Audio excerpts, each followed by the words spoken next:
What you'd like to do is start with a heavy bottom pan. Get your heat on medium high. You want to get that pan a little bit toasty. I start with just a touch of olive oil in the pan, spread it around.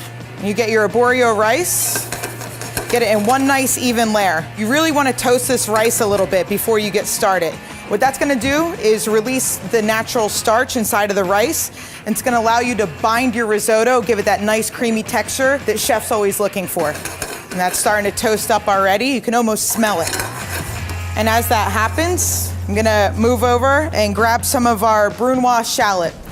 Brunoise is just a fancy word for a small dice. So we're going to add that. And you're gonna hear the liquid from the shallot hit the pan. We call it sweat out the shallots. So what you wanna do is just release some of that natural moisture coming out of that small onion. And you'll start to hear the sizzle straight away. So next I'm gonna hit it with a little bit of white wine. You can hear how hot the pan is there, yeah? It's very important that you cook that alcohol off. You don't wanna ruin your risotto on your third step by not cooking off the alcohol. So once that cooks off, we're gonna start feeding it chicken stock. If you're a vegetarian, maybe you wanna make a vegetable stock. One of the reasons this dish gives the chef so much trouble is you can't walk away from it. You gotta keep the rice moving all the time. You're gonna allow the rice to cook out and continue to absorb that moisture in small doses. So you don't wanna drown the rice with too much moisture, or else you're just boiling it off. What you wanna do is feed it very gently, about 2 ounces every minute or so for the next 20 minutes. So you can see that the rice is starting to blow out a little bit. And now we're gonna start to flavor it. So we're gonna start with our squash puree. You wanna really just give that some time, incorporate it through the whole rice. So as soon as you get that butternut squash kind of melted out in the pan, I'm gonna hit it with a little bit of salt and pepper.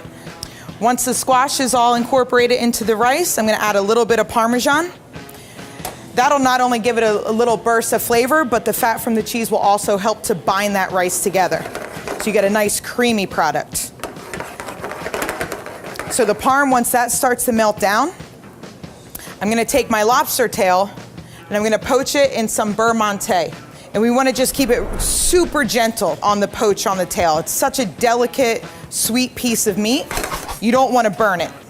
So it's just gonna sit in that butter, and if you time it correctly, this is going to be finished by the time I put my diced squash into the mix. So after I get that Parmesan and the purees in there, I'm gonna add a little bit of the knuckle and the claw meat. So what's nice is that you can use the whole lobster that way. You poach off a whole lobster, you take the tail as your showpiece, but you use the claw and the knuckle to help fill out this dish. So I'm gonna add the diced squash and fold that in. It only needs time to come up to heat. I'm gonna finish with some finely sliced chives.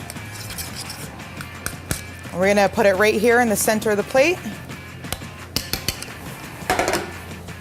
We're gonna finish with our butter poached lobster tail, classic squash accompaniment, some fried sage. And here you have one of the most classic dishes in Hell's Kitchen, our lobster butternut squash risotto.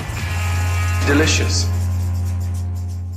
Hey guys, if this video made you hungry, we have more recipes on our YouTube channel. Check it out, click subscribe, and get cooking.